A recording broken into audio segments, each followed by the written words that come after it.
σειρά του κ. Αυγουστάκου. Είναι ψυχίατρος ψυχοθεραπευτής.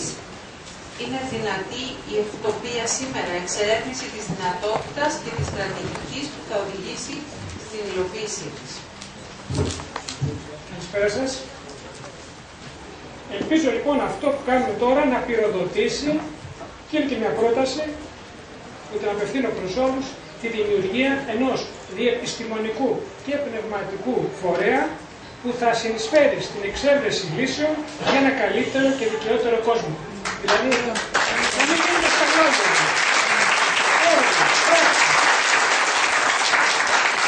Όπως έλεγε στην πρώτη παρουσίαση, στην πρώτη συνεδρία ο Στάμος ο Στίνης, υπάρχει πνευματικότητα που εκφράζεται μέσα στην κοινωνία. Και υπάρχει πνευματικότητα που κάτω στο δωμάτιό σου και διαλογίζει με την ειρήνη του σύμπαντος. Θαυμάσου. Δημιουργείς ωραίες σκεπτομορφές που θα αλλάξουν και θα καθαρίσουν την νοοσφαίρα. Αλλά, επειδή είμαστε και υλικά όντα, ή θα πρέπει να κάνουμε διάκριση ύλης και σώματος, οφείλουμε αυτή την πνευματικότητα να τη δείξουμε φανερά σε μια κοινωνία από την οποία απουσιάζει σκανδαλωδώς. Είμαστε όλοι πνευματικοί, περισσότεροι τουλάχιστον πόσοι είμαστε εδώ. Εννοώ πνευματικοί, είμαστε όλοι, αλλά πνευματικοί με την έννοια ότι καλλιεργούμε με διάφορες ομάδες και τεχνικές την εσωτερική μας γνώση, αλλά ο καθένας το κάνει και τον εαυτό. Έχει μια κλειστή ομαδούλα, διαλογίζεται όμ, ντάρμα, ντάρμα, να σώσουμε τον κόσμο και όταν πρόκειται να βγούμε προς τα έξω τη δουλειά. Και αφήνουμε όλους τους καραγκιόζιδες της πολιτικής και της κοινωνίας μας καπηλεύονται και να μας εκμεταλλεύονται.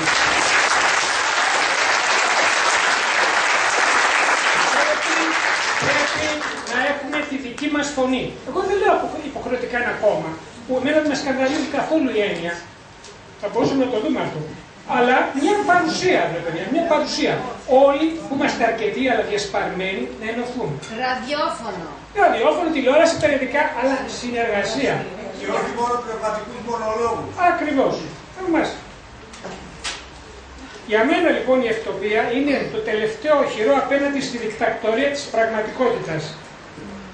Μπορεί να μην το συνειδητοποιούμε, αλλά ο καθένας ζει με τον τρόπο και τις ιδέες και τις πεποιθήσεις.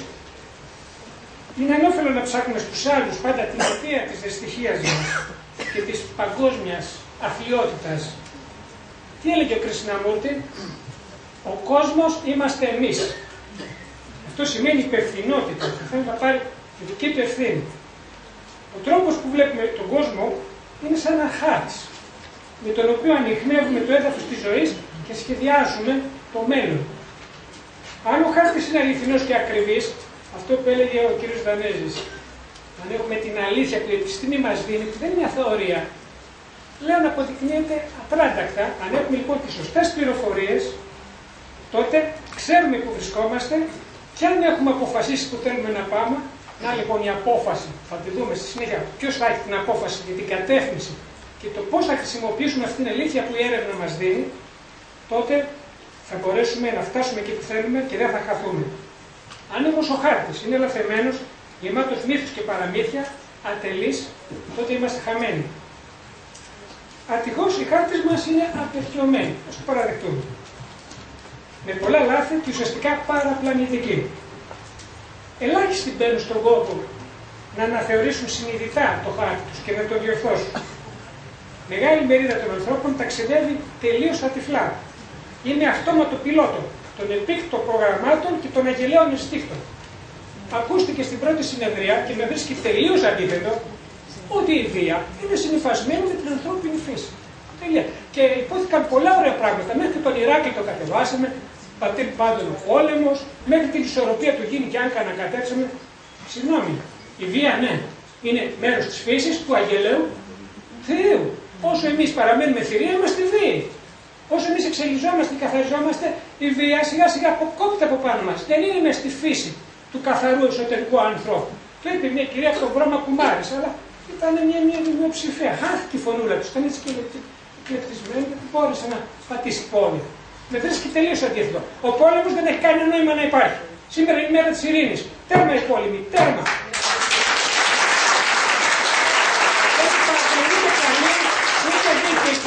Οι πόλεμοι είναι άδικοι και δημιουργούν πόνο. Ωραία τα λέμε φιλοσοφώντας. Και ο Χίτλερ έλεγε ότι οι Εβραίοι είναι Μικρόβια, πρέπει να τους εξετώσουμε. Μπορείς να πεις με την προπαγάνδα και να παρουσιάσεις το άσπρο μαύρο. Αυτό που λέει η κυβέρνηση. Εγώ δεν απολύω, λέει, βάζω στη διαθεσιμότητα. Σε περιορίζω. Χρησιμοποιώ ωραίες εκφράσεις ρητορικές για να σου αποδείξει ότι είναι αντίθετο από αυτό που σου κάνει. Και λες τώρα τρελαθήκαμε. Είμαστε success story και δεν το ξέραμε. Σε κοινωνικό επίπεδο, τα παλιά και ξεπερασμένα πρότυπα εμποδίζουν τη βελτίωση των συνθηκών της ζωής μας και μας απομακρύνουν από το ιδανικό της εκτοπίας.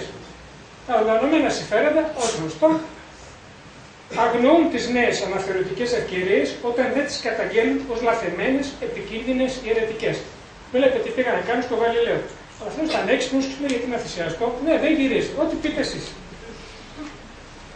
Αρκετά απόψε σκεφτόμουν να μιλήσω για το ρόλο της ψυχολογίας σε μια πραγματικά ανθρώπινη πολιτεία. Η ψυχολογία θα μπορούσε να διαδραματίσει ένα μεγάλο ρόλο καταλυτικό στην παιδεία, την υγεία, το χώρο της εργασίας και πολλούς άλλους τομείς της κοινωνίας. Αλλά κατόπιν συνεννόησης με τη Στέλλα, με έπεισε ότι επί του παρόντος, το μη ειδικό αυτό συμπόσιο, θα ήταν πιο χρήσιμο να αναφερθώ στην ευτοπία, γιατί είναι και αυτή μια φάνη της ευτοπίας, με την οποία ασχολούμαι από μακρόθεν. Και ειδικά με τη δυνατότητα άμεσης υλοποίησή της. Όχι σε κάποιο απότερο μέλλον, εδώ και τώρα, σήμερα, αυτή τη στιγμή. Επ' ευκαιρίας ενημερώνω ότι εδώ και αρκετά χρόνια έχει δημιουργηθεί το blog Ευτοπία στο Pathfinder και σχετικά πρόσφατα έχουμε φτιάξει το νησί της Ευτοπίας στο Facebook, αυτό που πολλοί θεωρούν να μην είναι κολλήσει και βρωμίζω, έτσι. Όπου μοιραζόμαστε ιδέες για ένα καλύτερο κόσμο και για τον τρόπο που αυτές μπορούν να υλοποιηθούν στην καθημερινότητα. Περιμένω και τις δικές σας θετικές συνεισφορές. Δύο λόγια τι είναι ευτοπία.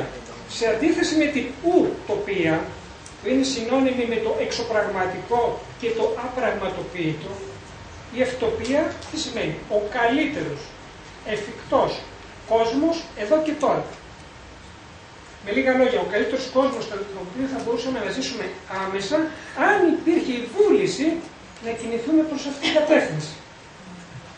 Αν παραιτηθούμε από την επιδίωξη αυτής της ευτοπίας, αντιμετωπίζοντας την επιπόλαια σαν ένα άλλο είδος ουτοπίας, μεταμορφωνόμαστε αυτόματα σε θύματα ευτελών τεχνολογικοκαταναλωτικών ουτοπιών που προσφέρει απλόχερα η παγκόσμια ιδεολογική αγορά. Τα αυθεντικά ανθρωπιστικά ιδεώδη, που πολύ ωραία τα ανέφερε ο κ. Δανέζης, αντικαθίστανται τότε από τον ναρκισσιστικό ατομισμό, την αποφυγή της υπευθυνότητας και το κυνήγι της άμεσης εύκολης ικανοποίησης, αδιαφορώντας για κάθε συνέπεια. Δεν μας ενδιαφέρει τίποτα, ούτε η φύση, τίποτα καταστραφούν όλα να γίνουν ρημάδια, αρκεί να έχω πολλά να περνάω εγώ καλά, όπως εγώ το φέρω το καλά. Η σημερινή παγκόσμια κρίση είναι το τραγικό αποτέλεσμα αυτού του αποτυχημένου προσανατολισμού. Όπως υποστηρίζει ο Κλοντ Σάνον, ο γνωστός πατέρας της πληροφορικής, η αυξημένη εξωτερική πολυπλοκότητα θα πρέπει να συμβαδίζει με ανάλογη αύξηση της εσωτερικής οργάνωσης. Όταν αυτό δεν είναι εφικτό, παρατηρείται σταθερή αύξηση της λειτουργίας. Αν δεν επινοήσουμε ένα καινούργιο σχέδιο για τις ζωές μας, η προοπτική για τον πολιτισμό μας είναι ζωφερή. Το πρώτο βήμα για ανασυγκρότηση είναι να ανακοινήσουμε τον εσωτερικό μας κόσμο και να βάλουμε καινούργια θεμέλια στη γνώση και στις προβολές μας. Ο Νίκος Καζαντζάκης με το διοαιρετικό του πνεύμα προφήτευε από το μακρινό 1957. Έλεγε ακριβώς, ο μεγαλύτερος κίνδυνος σήμερα είναι η διάσταση που υπάρχει ανάμεσα διανοητικού και ηθικού ανθρώπου. Ο διανοητικός άνθρωπος έχει φτάσει στο μαγικό, στο υπεράνθρωπο.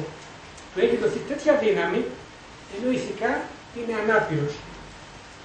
Όταν εναρμονιστούν αυτά τα δύο, τότε θα αποκτήσει η ανθρωπότητα το ισοζύγιο και θα γίνει ευτυχισμένη. Ο σημερινός άνθρωπος, συνεχίζει ο Καζαντζάκης, μου θυμίζει τον θήριο δαμαστή που μπήκε στο κλουβί των θηρίων νομίζοντας πως η τίγρη είναι γυμνασμένη. Γιατί αυτό είναι σήμερα η τεχνολογία. Είμαστε μαθητευόμενοι μάγοι. Παίζουμε με τις μεταλλάξεις, παίζουμε αυτό, παίζουμε και χωρίς να ξέρουμε τι συνέβη και αδιαφορώντας για τις συνέπειες. Έχουν σχεδιαστεί επί χάρτος γνωστό πολλές ουτοπίες και ευτοπίες, ανάμεσα στις οποίες, ως γνωστό, πιο πρόσφατη το Venus Project του οραματιστή αρχιτέκτονα Ζακ Φρέσκο, που υποστηρίζει ότι ένα βιώσιμο περιβάλλον μπορεί να επιτευχθεί από την πρόσμιξη της κυβερνητικής και της τεχνολογίας. Αυτό δεν είναι κάτι καινούριο. Ο Φράνσις Μπέικον στη Νέα Ατλαντίδα του 1627 επιδίωξε την ευτυχία της ανθρωπότητας κυρίως με την εφαρμογή της επιστήμης και της βιομηχανίας. Αν ήταν αρκετό μόνο αυτό, θα έπρεπε όλοι να ζούσαμε ήδη στον παράδεισο. Παρά τα δεινά που επέφερε η ανεξέλεκτη μηχανοποίηση, οι λάτρεις της τεχνολογικής ουτοπίας εξακολουθούν να οραματίζονται τον διάνθρωπο και τον μετάνθρωπο. Ουσιαστικά δεν είναι τίποτα άλλο παρά μια μεταλλαγμένη βιομηχανή με εξαιρετικές ικανότητες, απόδοση φυσικά, και απεριόριστη διάρκεια ζωής. Έχουμε βιονικά εργαλεία, να αλλάζουμε τα συστήματα, να ζήσουμε πολύ, χωρίς να μιλάμε για το νόημα και για την εξισορρόπηση των ανθρώπων πάνω στον πλανήτη. Η ανεξέλεκτη λοιπόν εφαρμογή της προηγμένης τεχνολογίας όχι μόνο δεν εξασφαλίζει μια καλύτερη κοινωνία, αλλά αυξάνει τις ανισότητες, ισχυροποιεί τους δυνάστες και εκτιμώνει κινδύνους καταστροφής του πλανήτη. Δεν ξέρω αν έχετε δει μια ταινία που κυκλοφορεί και στο ίντερνετ, Planet λέγεται, πώς λέγεται, στο οποίο δείχνει μια προηγμένη κοινωνία σε ένα άλλο αστέρι, που οι άνθρωποι ζουν σε σκηνές, δεν έχουν καμία τεχνολογία, αλλά είναι τηλεπαθητικοί, έχουν αγάπη, ζουν σε αρμονία. Εντάξει, μπορεί να είναι λίγο ακραίο, γιατί δεν θέλουμε να γυρίσουμε πίσω. Θέλουμε να πάρουμε ό,τι καλό έχει να μας δώσει και η επιστήμη και η τεχνολογία, αλλά έχουμε χάσει τον άνθρωπο, έχουμε χάσει τον εαυτό μας. Αυτοί που διαχειρίζονται την τύχη των λαών κινούνται αυταρχικά, με βάση το σπινό του συμφέρον και αδιαφορούν παντελώς για τις ανθρωπιστικές και οικολογικές αξίες. Η λέξη ανάπτυξη δεν πρέπει να σημαίνει αποκλειστικά παραγωγή και διανομή υλικών αγαθών, με τη μεγιστοποίηση του χρηματικού κέρδους, αλλά κυρίως ανάπτυξη των ανθρώπινων όντων. Όπως υποστηρίζει ο Νοάμ Τσόμσκι, σκοπός μιας δημοκρατικής κοινωνίας δεν είναι η παραγωγή αγαθών, αλλά η δημιουργία ελεύθερων ανθρώπινων υπάρξεων. Και αυτό βέβαια δεν θα το ακούσετε στο δελτίο των ειδήσεων. Αυτό το λέμε εμείς εδώ. Το πέρασμα λοιπόν σε οποιαδήποτε μορφή μακροευτοπίας, γιατί υπάρχει και ευτοπία που μπορεί κανείς να ζήσει στην προσωπική του ζωή, στον εαυτό του, στην μικρή του οικογένεια. Αυτό δεν το απαγορεύει κανείς άμεσα, το όρμα το κάνει. Περνάει αναπόδραστα μέσα από την ισχυροποίηση της λαϊκής βούλησης, όπως αυτή μπορεί να εκφραστεί από ένα αμεσοδημοκρατικό πολίτευμα. Και σήμερα κανένα κόμμα δεν μιλάει για αμεσοδημοκρατία. Υπάρχουν τόσα κινήματα που την υπερασπίζονται, τα μεγάλα παραδοσιακά κόμματα δεν μιλάνε. Και το καθένα οραματίζεται να πάρει την υπερεξουσία εις βάρος των υπολείπων. Αμεσοδημοκρατία σημαίνει να δοθεί δύναμη στον πολίτη να αποφασίζει για τη μοίρα του. Αυτό εμείς πρέπει να το επιδιώξουμε, εμείς πρέπει να το κατακτήσουμε. Ας πούμε το κάναμε. Ας πούμε ότι αλλάξαμε το Σύνταγμα και τους νόμους, τότε αυτόματα υλοποιείται μια καλή και αγαθή πολιτεία. Ο Τόμας Μορ στην κλασική ουτοπία του 1516 προσέβλεπε στην κοινωνική μεταρρύθμιση και στη θρησκευτική ηθική για να μετασχηματίσει την κοινωνία. Αν αυτό ήταν πάλι αρκετό, τότε οι θρησκείες θα είχαν δημιουργήσει μια γήινη Εδέμ από χιλιάδες χρόνια. Η αλήθεια είναι ότι τόσο η επιστήμη όσο και οι θρησκείες έχουν χάσει την αρχική τους αποστολή, δηλαδή να οδηγήσουν τους ανθρώπους στην ευημερία και την ευδαιμονία. Και το χειρότερο απ' όλα, εξακολουθούν να βρίσκονται σε κατάσταση πολέμου μεταξύ τους. Καμία δίκαιη και αρμονική κοινωνία δεν μπορεί να υπάρξει χωρίς δίκαιους, ψυχικά ισορροπημένους και πνευματικά αναπτυγμένους ανθρώπους. Εδώ φαίνεται καθαρά ο πρωταρχικός ρόλος της ανθρωπιστικής παιδείας και της πνευματικής καλλιέργειας.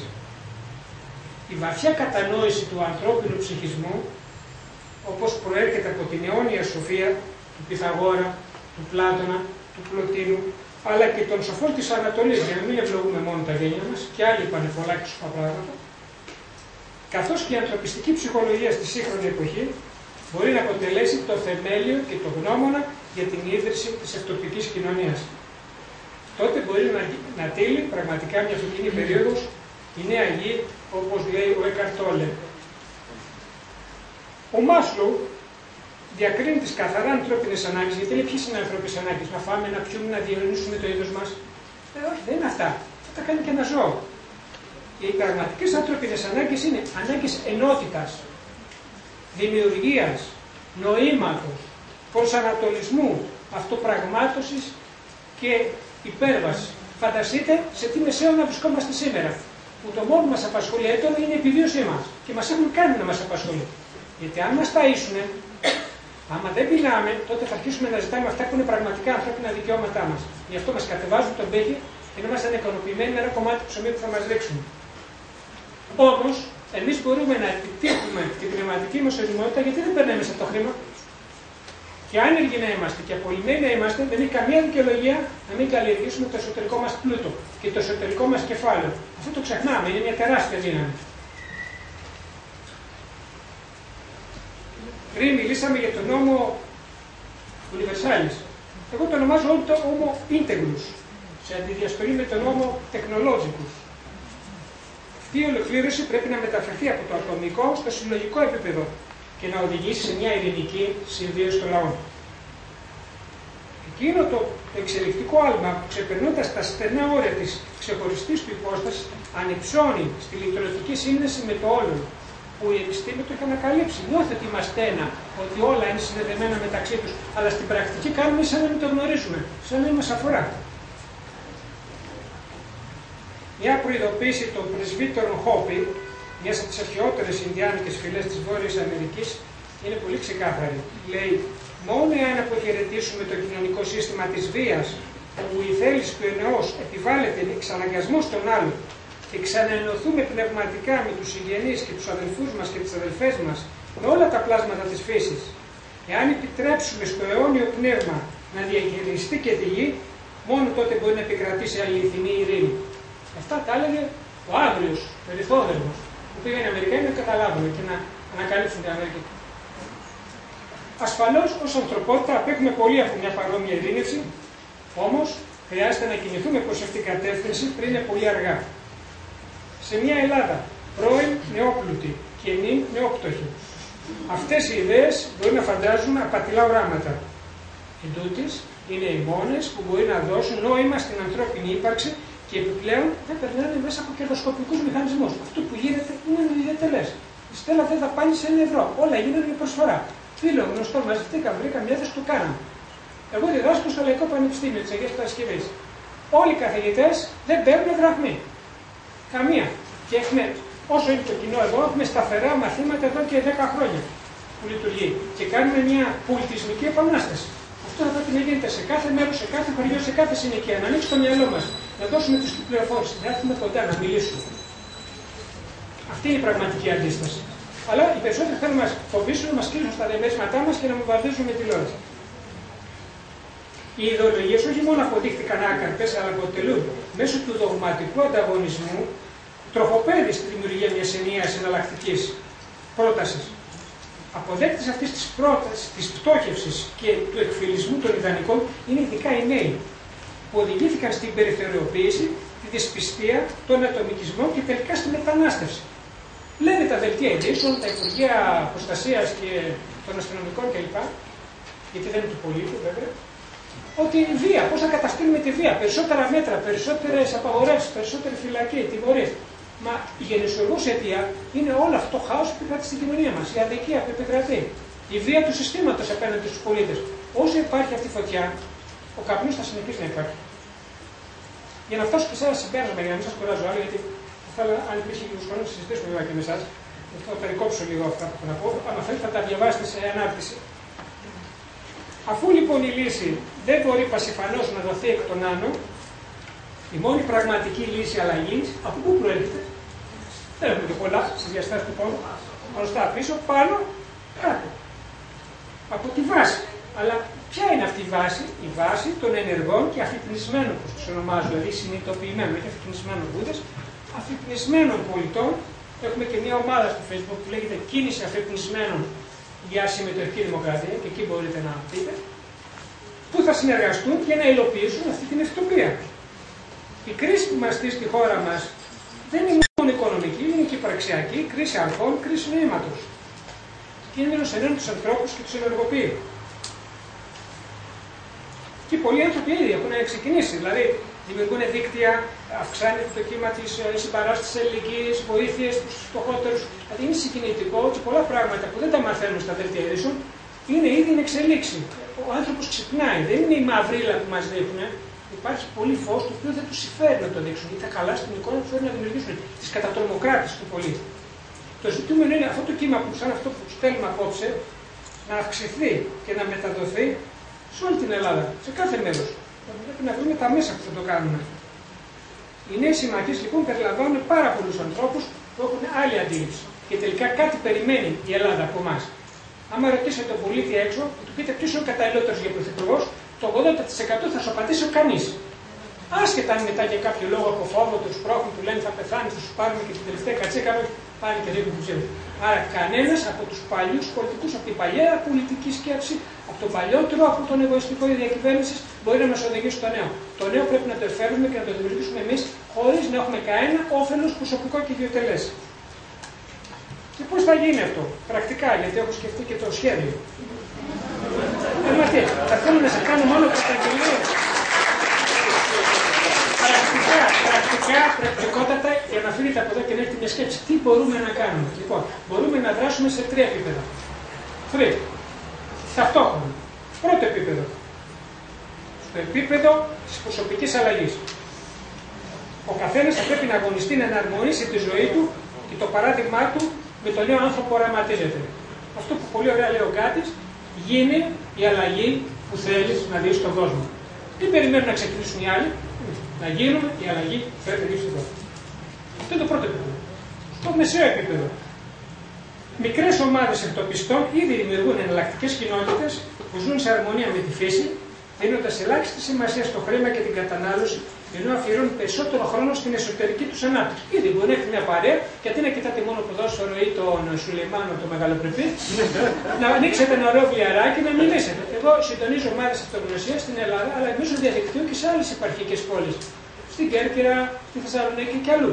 Ο κόσμος μαζεύει, τους δείχνουν την τεχνογνωσία και αρχίζουν και δημιουργούν αυτά τα κινήματα αντίστασης προσωπικής ανάπτυξης. Τώρα, σε μια μεγαλύτερη κλίμακα, επειδή οι αυτοπιστές δεν είναι ασκητές, αλλά φωτεινά μέλη της κοινωνίας, σε κάθε τομέα θα πρέπει να διαδρώσουν έμπρακτα ένα εναλλακτικό τρόπο ζωής και μια διαφορετική κλίμακα αξιών, βασισμένη στο είχε, στο έγινε και όχι στο έγινε και το φαίνεσαι. Και ποιο είναι το κλειδί γι' αυτό, όπως προανέφερα μέσα από την κατάκτηση αμεσοδημοκρατικού πολιτεύματος. Πρέπει να αγωνιστούμε για την αλλαγή του συντάγματος για δημοκρατικότερο, για πραγματικά δημοκρατικό πολιτεύμα, γιατί αυτό που δεν είναι δημοκρατία. Ούτως ώστε εμείς που θα ξέρουμε τι θέλουμε να πιέσουμε και να ζητήσουμε με υποψηφίσματα, με άλλους τρόπους, η κοινωνία να αρχίσει να γίνεται στα μέτρα του ανθρώπου. Και όχι ο άνθρωπος στα μέτρα του καπιταλιστικού συστήματος. Θα μου πείτε, αυτά είναι όνειρα. Ναι, είναι όνειρα, αλλά από ό,τι βλέπω είναι πολλών όνειρα. Και αν ενώσουμε τα όνειρά μας, όπως λέει ο Τζον Λένον, ένα όνειρο που ονειρεύεσαι μόνος σου είναι απλά ένα όνειρο. Ένα όνειρο όμως που ονειρεύεσαι μαζί με τους άλλους είναι πραγματικότητα. Σας ευχαριστώ.